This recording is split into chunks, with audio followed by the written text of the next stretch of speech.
Bonjour à tous. Dans la vidéo d'aujourd'hui, je vous propose une recette de cookies un peu alternatif, dans le sens où on va utiliser des ingrédients pas tout à fait classiques, pas tout à fait habituels pour la préparation de cookies, à part le chocolat, évidemment, ça reste. Je vous propose de faire des cookies avec de la farine de riz, farine d'épeautre, un mélange des deux, mais vous pourriez également prendre de la farine de seigle ou de la farine de sarrasin pour un peu changer de la farine de blé classique qu'on connaît par cœur. En remplacement du beurre, je vous propose de l'huile de coco que l'on va faire fondre, et en remplacement du sucre, je vous propose du sirop d'érable. Voilà, c'est parti pour la recette. Vous prenez d'abord 250 g de farine de riz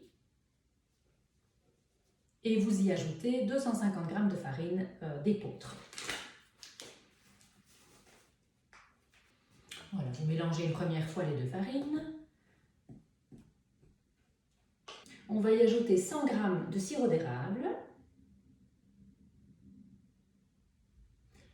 Et on met ensuite 200 g d'huile de coco. Donc je vais prendre l'équivalent de 200 g ici et je vais la faire fondre rapidement, quelques secondes au micro-ondes.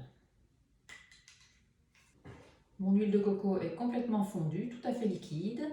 Je l'ajoute aux farines et je mélange déjà une première fois.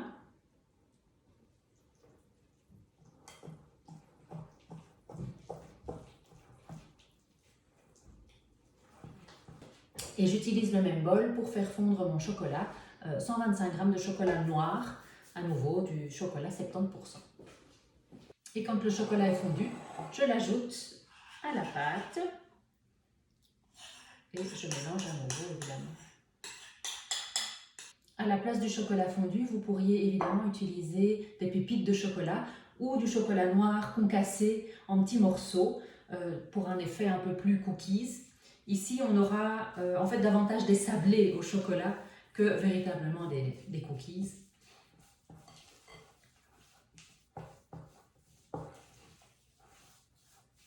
C'est une pâte, vous allez voir, qui est assez friable.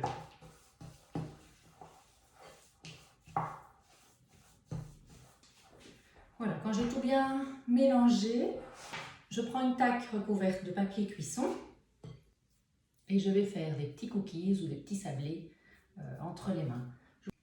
Je vous conseille de ne pas les faire trop fins parce qu'ils vont assez facilement s'effriter.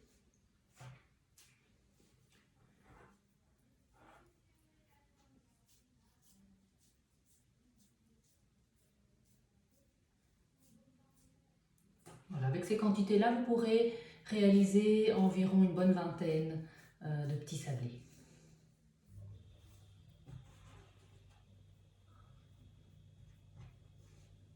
Une fois que vos cookies sont réalisés, vous pouvez les enfourner pour 10 minutes dans un four préchauffé à 180 degrés. J'ai sorti les cookies du four et je les mets maintenant sur une grille, simplement pour les faire refroidir. Et voilà, vous avez une bonne vingtaine de sablés au chocolat. Bon appétit et régalez-vous!